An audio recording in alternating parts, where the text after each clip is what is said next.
Hey, good morning, everybody. It's Tuesday, July 7th, 2026. I, of course, am Hammer, founder of Hammer Solutions, home of great products such as Originator Success, Grab and Go Social, and Rate Sensei. Be sure to check those out. Remember, you can join me live each and every weekday morning, 9:30 a.m. Eastern Time. If you're here this morning, say good morning. If you're watching on the replay, do me a favor, give me hashtag replay in the comments. Let me know that you are here. Feel free to fast forward to the good stuff if you see me bouncing along this, because every time I start the live, Miss Sophia decides that's when she wants to come and sit on my lap and be petted. It's kind of funny. She doesn't, for like the half hour before that, no big deal, but always when I'm live. So anyway, you can join me live each and every weekday morning, 9:30 a.m. Eastern Time. Just sent out the text to remind everybody that I'm going live. If you would like to sign up to be on our text list, so you can get a text reminder, be notified that I'm going live, make it one click with the links to hop on social media, see me on Facebook or YouTube. Go ahead and sign up at hmmr.io/reminder, hmmr.io/reminder, or use this cool QR code over here. And we will be glad to send you that text as well. Also, you could sign up for our email lock advice, www.ratelockadvice.com. You can also sign up for our text alerts at www.ratetextalerts.com as well. So my man Ron Seco says today is World Chocolate Day.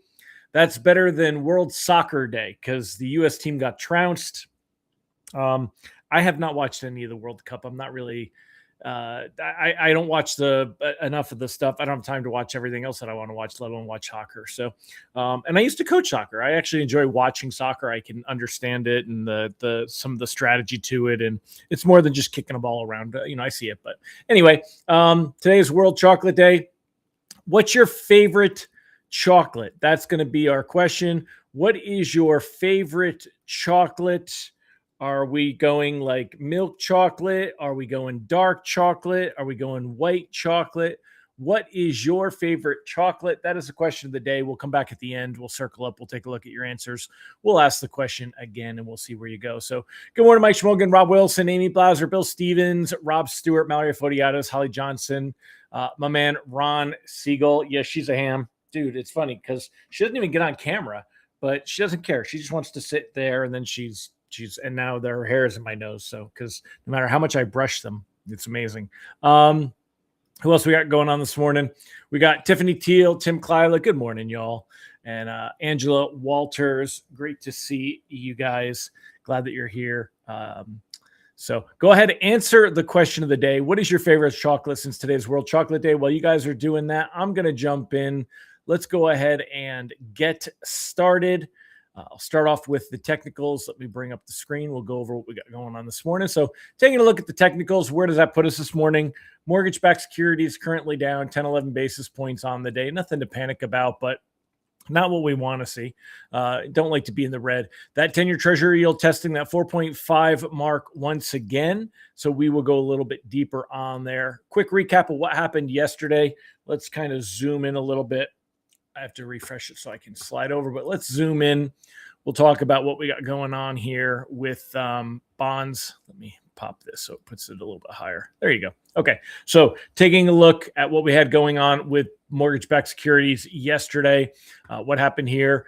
Pricing comes out right around 10 a.m., right about here. And we did have bonds improve a little bit through the late afternoon. Not enough to entice any industry price better, though. It was a calm, quiet day. Rate sheets today should be about the same as what we saw yesterday. Not much of a reason to expect much of a move.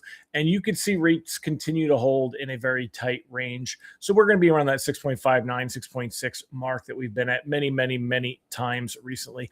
I'm going to turn these off real quick just so we can take a look together at where rates have been recently and kind of what we're getting and all that good stuff. So let me pull this in. Nope, that was a little bit closer than what I want. All right, there we go. As far as reprices on the day, there's really nothing going on that would cause anything to give us reprice risk. By the way, did you see how quick that was? I got a trick on this now. So anyway, reprice risk on the day is low. There's nothing on the economic calendar. I think we have a 3-year treasury auction this afternoon. We've already gotten the ADP data that came out, 21,000 jobs. Didn't really have much of an effect on anything. It's just something to keep an eye on. But taking a look here, it's really likely to be another calm summer day. Matt Graham over at MBS Live was talking about how yesterday was almost an extension of the holiday, very low trading volume, and that's normal this time of year. So, but anyway, lock advice. We're still cautiously floating. There's not much caution needed. I mean, we're not in trouble, but with an eye on next week's CPI inflation data, anything closing in the very near term, we can go ahead and lock, but we're watching this morning. We want to see if you've got loans closing, let's say in the next 15 days, rates are stagnant. We're seeing most of our changes, our day-to-day changes, they're coming in the form of rebate pricing, right? Rates themselves not really moving much at all, but we're seeing changes in rebate pricing. We want to take a look and watch this, that 50-day moving average here. The 50-day moving average is 100.27. Bonds right now at 100.30, just above that 50-day moving average. Technically, this is going to give us some, support or resistance, depending on which angle you want to look at. So yesterday, you could see that we ended the day higher above that 100-day move or a 50-day moving average. This morning, we started the day lower, so we're above it right now. Since we started the day lower, the argument is it support or resistance, but I'm going to call it support. We're just going to see how it holds. Even if it doesn't, I'm not panicking about that. We've seen where bonds have dropped below and popped back above. We've seen that happen here as well.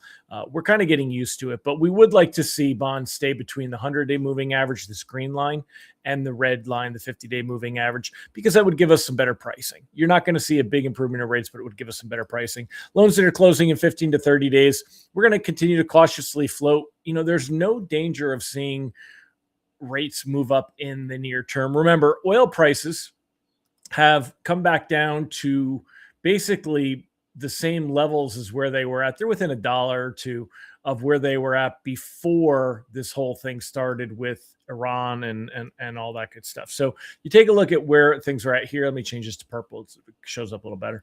So you take a look at where you guys aren't going to see that. Let me get rid of this. There you go. So you take a look at where things were at here.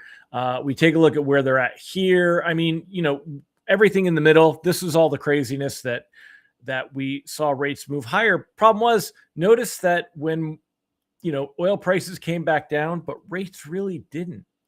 Rates really didn't.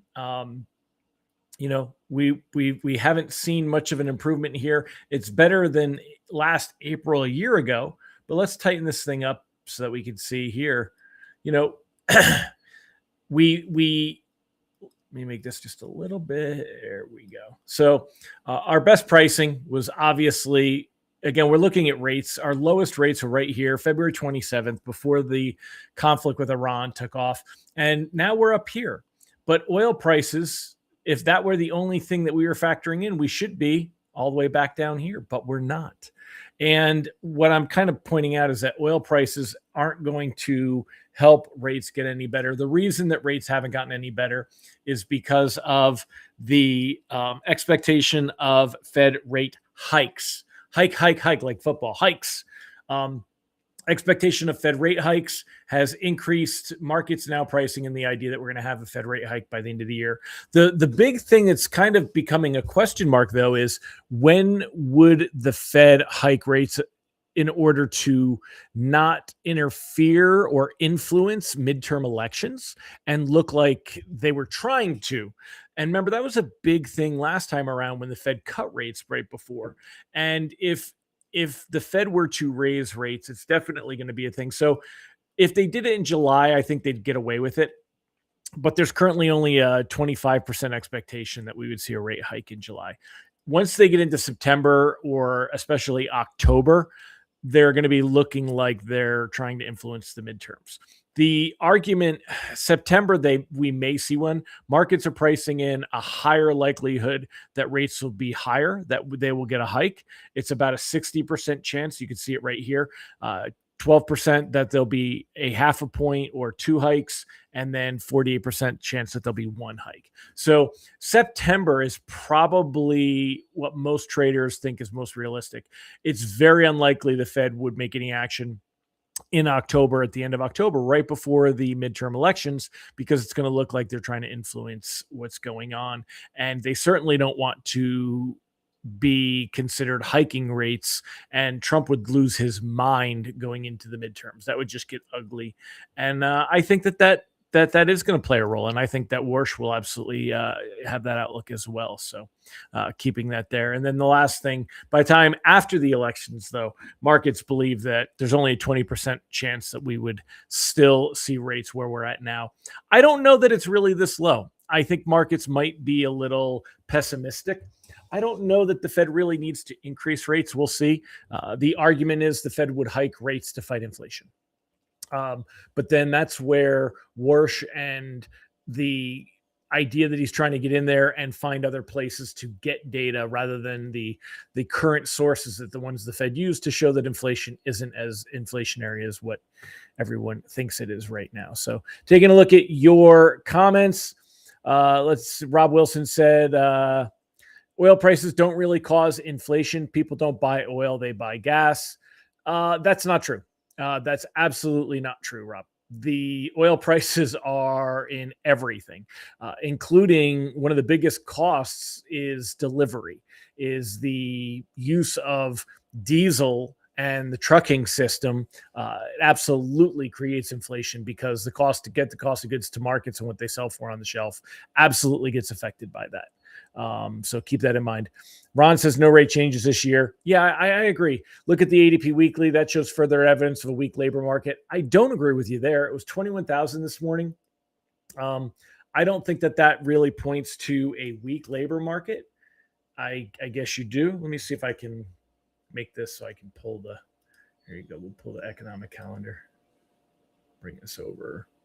Make this a little bigger so we can read it. So the ADP numbers this morning, 21,000 actual. The prior was 30,000. The 30,000, 25,000, 29, 35, 42. I mean, going back and looking at this, it's really not. I don't agree that really shows a weak labor market. Mean tested inflation shows inflation is in line. That I do agree with. Mean tested inflation is when you throw out the highest readings and the lowest readings. So for those of you that are following along, in your humble opinion, a rate cut at the December 8th or 9th meeting. And I'll tell you, if there's even an expectation that we move into rate cut territory, that would help mortgage rates improve when and if we would see that happen. So hopefully we will see that happen. Rob says that's gasoline. But again, gasoline, you said oil prices don't cause inflation. People don't buy all that by gasoline. Right. But gasoline prices are tied to oil prices. So, I don't know the semantics of that, but yeah. So, all right, so that looks like I'm just looking to see if there's any other comments that you guys want to hit. Otherwise, that is it. I'm going to throw the lock advice up on the bottom of the screen while you guys tell me what is your favorite chocolate. Once again, Mr. Siegel has pointed out to us that today is World Chocolate Day. It's World Chocolate Day. So what is your favorite chocolate? And I'll throw the lock advice at the bottom of the screen. Good morning, sunshine. Back at you, Mr. Allen. I'm going to throw that up on the bottom of the screen. And let's talk about what is y'all's favorite chocolate. Mine is dark chocolate. I don't like milk chocolate at all. Not even a little bit. It really, I'll skip milk chocolate. It's just, I really not a fan. European chocolate over American chocolate. I absolutely agree 1,000% Brandy. It's like everything else. We've just made a mess of it, especially the mainstream stuff, Hershey's, Reese's. It's gross. It's gross. You know what one of my favorite things is Goldenberg's peanut chews, the dark chocolate ones. Market motto, sell in May and go away. Angela Walters, you'll take dark chocolate, but you can't go wrong with a smooth milk chocolate. You can have mine. I don't want any. Unless I can Berry and peanut butter. It's the only way I'll eat it. Cadbury milk chocolate. Another milk chocolate girl. Go Yasmin. Milk chocolate, not for me. But Cadbury, I do like their brand and their stuff. Favorite chocolate is chocolate raisins, chocolate covered raisins like Raisinets. And I think they use milk chocolate or dark chocolate on those. Rob says gasoline hasn't come down like oil has. It has in most places. I mean, here in North Carolina, we're barely above $3 a gallon. So, and it was at 4 and change. So we've seen a big drop. But you're right, there is some room for it to come back down while they're still building reserves. Randy, your wife brought back amazing chocolate from Switzerland. Yeah, I mean, that's Swiss chocolate. It gets its reputation for a reason. I agree. It is pretty good. Ron Siegel says President Hammock says increasing gas prices are inflationary. She also says decreasing gas prices are inflationary. Yeah, I know. I laughed at that one too. They definitely they're kind of funny on that. So Tiffany Teal's a milk chocolate gal. Any kind of chocolate on a very salty pretzel for Holly Johnson. Good morning, James Mahan. We're just talking chocolate. So, all right, my friends. Well, it looks like we've kind of hit them all. So we are done for the day. I'm going to wrap it up. I hope you all have a fantastic day today. Again, should be calm, quiet, nothing really to worry about. We're cautiously floating all loans right now. We're still in that same range. We don't have to worry about things getting anything crazy anytime soon. So we'll see what tomorrow brings. All right, my friends, I'll talk to you tomorrow. Take care, everybody. Make it a great one. Bye-bye.